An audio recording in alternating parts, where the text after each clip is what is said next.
Hello सांग माने आशा करूछु आपण माने समस्ते भलरे थिबे। सांग माने मो सहित कथा हेबाकू चाहूथिले मु वीडियो मझिरे मो नंबर देइछि, मो नंबर नै मते कॉल करंतु, पूरा मजा मस्ती रे कथा हेबा। राति गभीर हेबा परे श्वशुर मोर कबाट खटखटाइले एवं मते कहिले बोहू मुरे पड़ी जाइथिली एवं मो अंटारे बहुत जंत्रणा हेउछि। जदि तुमे टिके मालिश करि दियंत तेबे हुए तो मते टिके आराम मिल जांता। मु तांकु निज बिछणारे सुआई देली एवं धीरे धीरे तांको अंटारे मालिश करिबाकू लागिली। किंतु एहा परे जाहा हेला ताहा आपण कल्पना मध्य करि परिबे नाही, कारण एहा परे मोर पूरा जीवन बिखरी जाइथिला। हेलो बंधुगण, आजिर ही अनोखा कहानी रे आपण समस्तंकु स्वागत। मो बाहाघरर 5 मास परे ही मो स्वामींकर देहांत होई जाइथिला एवं मो जीवनरे ग्रहण लागि जाइथिला। मो बापा बहुत कष्टरे मो बाहाघर कराइथिले, किंतु 5 मास भितरे ही मु पुणी निज बापा घर को फेरी आसीथिली। मो बापा घररे मो मां नथिले। जेतेबेले मु 10 वर्षर थिली सेतेबेले ही मो मांकर देहांत होई जाइथिला। तेणु मते बहुत डर लागुथिला कि जदि बापा मते किछि कहिबे तेबे मु काहा आंचलरे निज मुह लुचाइबी। मांक मृत्यु परे बापा द्वितीय विवाह करिथिले एवं मो साबत मां मते बहुत घृणा करुथिले। तेणु मते आहुरी अधिक डर लागुथिला। मो साबत माँ प्रायतः मते टाहिटापरा करुथिले कि आगे निज माँ को खाइलु एवं परे निज स्वामी को भी खाइगलु। एबे एठाकू कौन नेबाकू आसीछु? कौन आमकू मध्य बरबाद करिकी छाड़िबु? एही सबु टाहिटापरा मो द्वारा बरदास्त हेउ नथिला, किंतु मु आउ करि मध्य कौन पारंती? मो जीवन एमिति ही कटुथिला। तापरे हठात दिने मो श्वशुर आम घरकू आसिले एवं से मो बापांकू कहिले कि से मते पुणी निज घरकू नेइ जिबाकू चाहंती। मो साबत माँ तुरंत ही हाँ करिदेले, किंतु मो बापा कहिले एबे आपणको पुओ ए दुनियारे नाही, तेबे आपण मो झियकू काहेकि नेइ जिबाकू चाहुछंती? एहा उपरे मो साबत माँ मो बापांको सह जुक्तितर्क करिबा आरंभ कले एवं कहिले एथिरे एते भाबिबार कौन अछि? से जदि कहुछंती कि से प्रियाकू नेइ जिबाकू चाहुछंती तेबे तांकू नेइ जिबाकू दियंतु ना। आपणको एते कष्ट काहेकि हेउछि? एवं सेमिति भी प्रिया तांको घरर बोहू। तांको पुअर मृत्यु होई जाइछि तो कौन हेला? से निज श्वशुर घरकू तो जाई परिबो ना। मांकर एही झगड़ा परे बापा कहिले जदि मो झियो सेठी खुशी रे रहिबो तेबे मोर किछि असुविधा नाही। प्रिया जदि जिबाकू चाहुछि तेबे आपण ताकू निश्चय नेइ जाई परिबे। मो श्वशुर मो आडकू चाहिले एवं कहिले चाल लुगापटा धरि आस। मु मध्य भाबिली कि एठारे रही साबत मांको टाहिटापरा सुनिबा अपेक्षा भल कि निज श्वशुर घरकू जाई शांतिरे रुहे। मु श्वशुरंक सह फेरी श्वशुर घरकू आसीगली। एठारे पहुंचिबा परे मु मो लुगा बदलाउथिली कि सेतिकी बेले मो श्वशुर मोकू आसीगले एवं कहिले बोहू कपे चा बनाई आण। मु जल्दी निज लुगा ठीक कली एवं रोसेई घरकू जाई चा बनाइबाकू लागिली एवं चा बनाई श्वशुरंकू देइदेली। चा पिउ पिउ से मते कहिले, प्रिया तुमकू जणाअछि एही घररे मु बिल्कुल एकुटिया। मो पुओ मोर एकमात्र संतान थिला एवं तुम सासु मध्य चालीगलेणी। मु सेथिपाई तुमकू एठाकू नेइ आसीछि जेमिति मते एही घररे एकुटिया न लागू। मु कहिली बापा आपण जमारू चिंता करंतु नाही। मु मध्य तो आपणक झियो परी। मु सबु बेले आपणक साथिरे रहिबी। पुणी श्वशुर कहिले मते जणाअछि कि तुमे मो सह रहिबो, कारण तुम साबत माँ तुमकू बाप घररे केबे शांतिरे रहिबाकू देबे नाही। एही परि दिन गड़ी चलीथिला एवं आमे दुहे परस्परर सहारा पालटिथिलु। 6 मास परे गोटिए रातिरे मु मोरे सोईथिली कि सेतिकी बेले विलंबित रातिरे केही मो कबाट खटखटाइला। मते बुझा पड़ी जाइथिला कि एहा मो श्वशुर ही हेबे, कारण एही घररे आम दुहिंक व्यतीत आउ केही नथिले एवं अधरातिरे किए कबाट खटखटाइबो। मु भाबिली कि हुए तो बापांकर किछि दरकार थिबो, सेथिपाई विलंबित रातिरे एठाकू आसीछंती। कबाट खोलिबा मात्रे मो श्वशुर मते धरि पकाइले एवं कहिले बोहू मुरे पड़ी जाइथिली। मते बहुत जंत्रणा हेउछि। जदि तुमे टिके मालिश करिदियो तेबे मते आराम मिली जिवो। तापरे मु तांकू निज बिछणारे ही सुआई देली। मु तांकर मालिश करिबा आरंभ कली। किछि समय मालिश करिबा परे मु नोटिस कली कि श्वशुर मते अजब भावरे चाहुथिले। एहा देखि मु टिके डरी गली। तेबे मु कहिली, श्वशुर बापा कौन हेला? आपणकू केउ जगारे अधिक चोट लागिछि? जदि आपण कहिबे तेबे मु डाक्तरंकू डाकी देबी। एहा उपरे श्वशुर कहिले कि नाही झियो, तुमे बस मालिश करिदियो, एथिरे ही आराम मिलुछि। तांकर अजब कथा सुनी मते एबे आहुरी अजब लागिबाकू लागिला। पुणी मु कहिली, श्वशुर बापा आपण एइठी मोरे ही सोई पड़ंतु।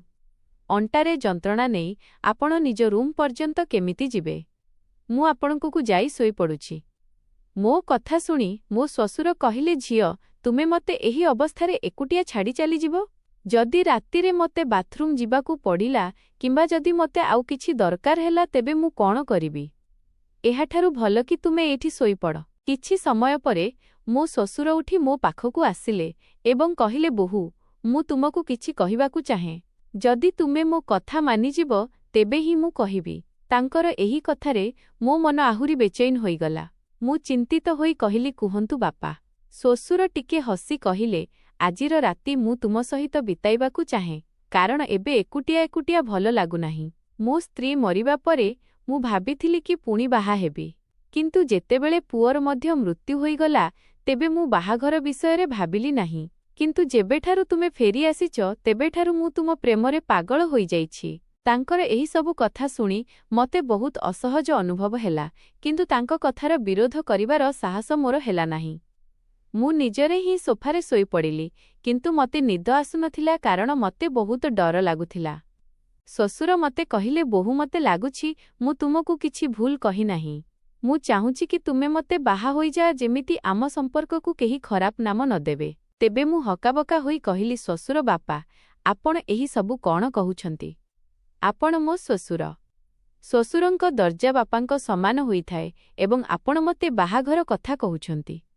ଆପଣ କହିବା ପୂର୍ବରୁ ଥରେ ଭାବି ତ ନିଅନ୍ତୁ କି ଆପଣ କ'ଣ କ'ଣ କହି ଚାଲିଛନ୍ତି। ତେବେ ମୋ ଶ୍ୱଶୁର କହିଲେ, ଦେଖି ବୋହୂ, ମୁଁ ମାନୁଛି କି ମୁଁ କେବେ ତୁମର ଶ୍ୱଶୁର ଥିଲି, କିନ୍ତୁ ତୁମ ସ୍ୱାମୀଙ୍କୁ ମରିବାକୁ ଏବେ 1 ବର୍ଷ ହୋଇଗଲାଣି। ଯେତେବେଳେ ମୋ ପୁଅ ହିଁ ରହିଲା ନାହିଁ ତେବେ ଆମ ଭିତରେ ଶ୍ୱଶୁର ଏବଂ ବୋହୂର ସମ୍ପର୍କ କେଉଁଠି ବଞ୍ଚିଛି? ମୁଁ ମଧ୍ୟ ଏକୁଟିଆ ଏବଂ ତୁମେ ମଧ୍ୟ ଏକୁଟିଆ। ଆମେ ସ୍ୱାମୀ ସ୍ତ୍ରୀ ହୋଇ ଜୀବନସାରା ପରସ୍ପରର ସାଥ ଦେଇପାରିବା। ତାଙ୍କର ଏହି କଥା ଶୁଣି ମୋ ମନ ବିଚଳିତ ହୋଇଗଲା। ମୁଁ ଆଗକୁ ଆଉ କିଛି ବି କହିପାରିଲି ନାହିଁ। ଗୋଟିଏ ପଟେ ସାବତ ମାଙ୍କ ଅତ୍ୟାଚାର ଏବଂ ଅନ୍ୟପଟେ ଶ୍ୱଶୁରଙ୍କର ଏହି ଅଜବ ବ୍ୟବହାର। ମୁଁ ତ ଏହି ଦୁହିଁଙ୍କ ମଝିରେ ହିଁ ଫସି ଯାଇଥିଲି। ଯେମିତି ହେଲେ ରାତି କଟିଲା ଏବଂ ପରଦିନ ସକାଳେ ମୁଁ ମୋ ଶ୍ୱଶୁରଙ୍କ କଥା ଉପରେ ଚିନ୍ତା କରିବାକୁ ଲାଗିଲି। ଶ୍ୱଶୁରଙ୍କ ପ୍ରସ୍ତାବ ମତେ ଅସମ୍ଭବ ଲାଗୁଥିଲା, କିନ୍ତୁ ବାସ୍ତବତା ମତେ କିଛି ନିଷ୍ପତ୍ତି ନେବାକୁ ମଜବୁର କରୁଥିଲା। ତାପରେ ମୋ ମନକୁ ଖିଆଲ ଆସିଲା କି ମୁଁ ନିଜ ବାପାଙ୍କ ପାଖକୁ ଯାଇ କଥା ହୁଏ। କିନ୍ତୁ ଏହିସବୁ କଥା ନିଜ ବାପାଙ୍କୁ କହିବାର ସାହସ ମୋ ପାଖରେ ହେଲା ନାହିଁ, କାରଣ ମତେ ଜଣାଥିଲା କି ବାପାଙ୍କ ସହ କଥା ହେବା ପରେ ମୋ ଜୀବନରେ ଆହୁରି ନୂଆ ସମସ୍ୟା ଆସିପାରେ। ସେଥିପାଇଁ ମୁଁ ତାଙ୍କ ପାଖକୁ ଗଲି ନାହିଁ। ଦିନେ ଏମିତି ସନ୍ଧ୍ୟାରେ ପୁଣି ମୋ ଶ୍ୱଶୁର ମତେ କହିଲେ, ବୋହୂ, ମୁଁ ତୁମଠାରୁ କିଛି ଭୁଲ ଚାହିଁ ନାହିଁ। ମୁଁ ବସ୍ ଏତିକି ଚାହୁଁଛି କି ତୁମେ ଆମ ଦୁହିଁଙ୍କ ଶୂନ୍ୟ ଜୀବନରେ ଖୁସି ଭରିଦିଅ। ମୁଁ ଏକୁଟିଆ ରହିପାରିବି ନାହିଁ ଏବଂ ତୁମେ ବି କେତେ ଦିନ ଏକୁଟିଆ ରହିବ? ତୁମକୁ ବି ତ ସ୍ୱାମୀର ଆବଶ୍ୟକତା ପଡୁଥିବ। ଶ୍ୱଶୁରଙ୍କ ପାଟିରୁ ପୁଣି ଏହିସବୁ କଥା ଶୁଣି ମୁଁ ତ ଭିତରୁ ଥରିବାକୁ ଲାଗିଥିଲି ଏବଂ ଆଗକୁ କିଛି କହିପାରିଲି ନାହିଁ। ସମୟ ଧୀରେ ଧୀରେ ବିତି ଚାଲିଲା ଏବଂ ଏମିତି ହିଁ ଧୀରେ ଧୀରେ ମୋ ଏବଂ ଶ୍ୱଶୁରଙ୍କ ମଧ୍ୟରେ ଏକ ଅଜବ ସମ୍ପର୍କରେ ଗଢ଼ି ହେବାକୁ ଲାଗିଲା। ସ୍ୱାମୀଙ୍କ ମୃତ୍ୟୁ ପରେ ମୁଁ ଭାବିଥିଲି କି ଏବେ ମୁଁ ଏହି ଦୁନିଆରେ ବିଲକୁଲ ଏକୁଟିଆ ହୋଇଯାଇଛି, କିନ୍ତୁ ମୋ ଶ୍ୱଶୁର ମୋ ପ୍ରତି ଯେଉଁ ଭାବନା ଜାହିର କରିଥିଲେ ସେଗୁଡ଼ିକ ମୋ ଜୀବନକୁ ଏକ ନୂଆ ଦିଗରେ ମୋଡ଼ିଦେଲା। ତାଙ୍କର ଶବ୍ଦଗୁଡ଼ିକ ମୋତେ ଭିତର ଯାଏଁ ଥରାଇ ଦେଇଥିଲା। ଯେତେବେଳେ ବି ମୁଁ ଶୋଇବାକୁ ଯାଉଥିଲି ତାଙ୍କର କହିଥିବା କଥା ମୋତେ ଅସୁବିଧାରେ ପକାଉଥିଲା। ସେ କହୁଥିଲେ କି ମୋ ସହିତ ରହିବା ଦ୍ୱାରା ତାଙ୍କୁ ନିଜ ଏକୁଟିଆପଣର ଅନୁଭବ ହେଉନାହିଁ ଏବଂ ସେ ଚାହୁଁଥିଲେ କି ଆମେ ଦୁହେଁ ଏକ ନୂଆ ଜୀବନର ଆରମ୍ଭ କରୁ। ସେହି ରାତିର କଥାବାର୍ତ୍ତା ପରେ ମୁଁ ନିଜକୁ ବହୁତ ଦ୍ୱନ୍ଦ୍ୱରେ ପାଇଲି। ମୋ ମନରେ ଅନେକ ପ୍ରଶ୍ନ ଉଠୁଥିଲା କି କ'ଣ ଏହା କରିବା ସଠିକ୍ ହେବ? କ'ଣ ଏହା ସମାଜର ନିୟମ ବିରୁଦ୍ଧରେ ଯିବ ନାହିଁ? ଲୋକମାନେ କ'ଣ କହିବେ କି ସ୍ୱାମୀ ମରିବା ପରେ ନିଜ ଶ୍ୱଶୁରଙ୍କୁ ବାହା ହୋଇଗଲା? କିନ୍ତୁ କେଉଁଠି ନା କେଉଁଠି ମୋ ମନରେ ଏହି କଥା ବି ଥିଲା କି ହୁଏତ ସତରେ ମୋ ଶ୍ୱଶୁର ଏକୁଟିଆପଣରେ ଯୁଝି ହେଉଛନ୍ତି। ମୁଁ ବହୁତ ଭାବିବା ପରେ ତାଙ୍କ ସହ କଥା ହେବାକୁ ନିଷ୍ପତ୍ତି ନେଲି। ଗୋଟିଏ ରାତିରେ ମୁଁ ଶ୍ୱଶୁରଙ୍କ ରୁମ୍ କବାଟ ଖଟଖଟାଇଲି। ସେ କବାଟ ଖୋଲିଲେ ଏବଂ ମୋତେ ଦେଖି ଟିକେ ଆଶ୍ଚର୍ଯ୍ୟ ହେଲେ। ମୁଁ ତାଙ୍କକୁ ଗଲି ଏବଂ କହିଲି, ଶ୍ୱଶୁର ବାପା, ମୁଁ ଆପଣଙ୍କୁ ଏକ ବହୁତ ଜରୁରୀ କଥା କହିବାକୁ ଚାହେଁ। ସେ ମୋତେ ବସିବାକୁ କହିଲେ ଏବଂ ବହୁତ ଗମ୍ଭୀରତାର ସହ ପଚାରିଲେ, କ'ଣ ହେଲା ବୋହୂ? ତୁମେ ଏତେ ରାତିରେ କାହିଁକି ଆସିଛ? ମୁଁ ଟିକେ ସାହସ ଜୁଟାଇ କହିଲି, ଶ୍ୱଶୁର ବାପା, ମୁଁ ଆପଣଙ୍କ ପ୍ରସ୍ତାବ ବିଷୟରେ ବହୁତ ଭାବିଛି। ମୁଁ ବୁଝୁଛି କି ଆପଣ ଏକୁଟିଆପଣରେ ଯୁଝି ହେଉଛନ୍ତି ଏବଂ ଜଣେ ସାଥୀର ଆବଶ୍ୟକତା ଅନୁଭବ କରୁଛନ୍ତି। କିନ୍ତୁ ଏହି ସମ୍ପର୍କ ପାଇଁ ମୋର ଏକ ସର୍ତ୍ତ ଅଛି କି ଆମ ଭିତରେ ସବୁବେଳେ ଭଲ ପାଇବା ଏବଂ ସମ୍ମାନର ସମ୍ପର୍କ ରହିବ। ଆପଣ ମୋତେ ଝିଅ ପରି ସମ୍ମାନ ଦେବେ ଏବଂ ମୁଁ ଆପଣଙ୍କୁ ବାପା ପରି ଆଦର କରିବି। କ'ଣ ଆପଣଙ୍କୁ ମୋ ସର୍ତ୍ତ ମଞ୍ଜୁର ଅଛି? ସେ ମୋ କଥାକୁ ଧ୍ୟାନର ସହ ଶୁଣିଲେ ଏବଂ ପରେ କହିଲେ ମୋତେ ତୁମ ସର୍ତ୍ତ ମଞ୍ଜୁର ଅଛି। ମୁଁ ଏହି ଭଲ ପାଇବା ଏବଂ ସମ୍ମାନକୁ ସବୁବେଳେ ବଜାୟ ରଖିବି। ତାଙ୍କର ଏହି କଥା ଶୁଣି ମୋ ମନର ବୋଝ ଟିକେ ହାଲୁକା ହୋଇଯାଇଥିଲା। ପୁଣି କିଛିଦିନ ପରେ ଆମେ ଏକ ଛୋଟ ଉତ୍ସବରେ ବାହା ହୋଇଗଲୁ। ଏହି ବାହାଘର ସମାଜର ନଜରରେ ଅସାମାନ୍ୟ ଥିଲା, କିନ୍ତୁ ଆମେ ନିଜ ସ୍ଥିତିକୁ ସ୍ୱୀକାର କରିନେଇଥିଲୁ। ବାହାଘର ପରର ଦିନଗୁଡ଼ିକ ମୋ ପାଇଁ ଅତ୍ୟନ୍ତ ଚ୍ୟାଲେଞ୍ଜପୂର୍ଣ୍ଣ ରହିଲା। ଗାଁର ଲୋକମାନେ ତଥା ଲୋକମାନେ ବିଭିନ୍ନ ପ୍ରକାରର କଥା କହିବା ଆରମ୍ଭ କରିଦେଲେ। ସମ୍ପର୍କୀୟମାନେ ମଧ୍ୟ ଆମଠାରୁ ଦୂରେଇ ଗଲେ। କିନ୍ତୁ ଆମେ ଏହିସବୁକୁ ଖାତିର ନକରି ନିଜ ଜୀବନରେ ଆଗକୁ ବଢ଼ିବାକୁ ନିଷ୍ପତ୍ତି ନେଲୁ। ଆମ ସମ୍ପର୍କରେ ଧୀରେ ଧୀରେ ଭଲ ପାଇବା ଏବଂ ବୁଝାମଣା ବଢ଼ିବାକୁ ଲାଗିଲା। ଶ୍ୱଶୁର ଘରେ ପୂର୍ବରୁ ଯେଉଁଠି ମୁଁ ନିଜକୁ ଅସହଜ ଅନୁଭବ କରୁଥିଲି, ଏବେ ସେହି ଘର ମୋତେ ନିଜର ଲାଗିବାକୁ ଲାଗିଲା।